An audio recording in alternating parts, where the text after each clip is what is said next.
రాజమండ్రిలో పద్మవిభూషణ్ చిరంజీవి పార్కుని ఘనంగా ప్రారంభించారు. 2003 సంవత్సరంలో స్టాలిన్ చిత్రం షూటింగ్ నిర్వహిస్తూ భారీ సంఖ్యలో అభిమానుల కారణంగా ఇక్కడ మదర్ తెరెసా విగ్రహాన్ని ఆవిష్కరించలేక చిరంజీవి వెనక్కి వెళ్లిపోయారు.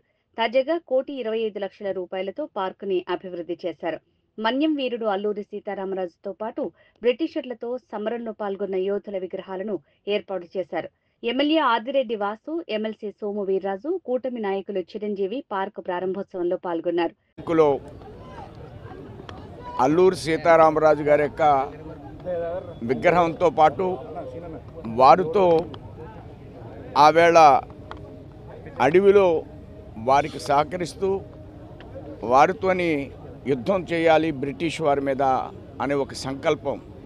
అసలు అల్లూరి సీతారామరాజు గారు చిన్న వయసులోనే ఆనాడు ఈనాడు కూడా ట్రైబల్ ప్రాంతం ఇబ్బందికరమైన పరిస్థితి.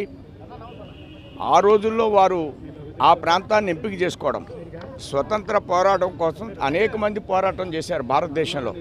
కానీ అల్లూరి సీతారామరాజు గారు రోడ్లు లేనటువంటి ఏరియాల్లో, కనీసం విద్య లేనటువంటి ఏరియాల్లో ఆ ప్రాంతాన్ని ఎంపిక చేసుకుని వారిలో స్వతంత్ర పోరాటాన్ని నింపడం అనేటువంటి విషయాన్ని ఇవాళకి మనం అందరం కూడా స్ఫూర్తిగా తీసుకోవాల్సినటువంటి అంశం.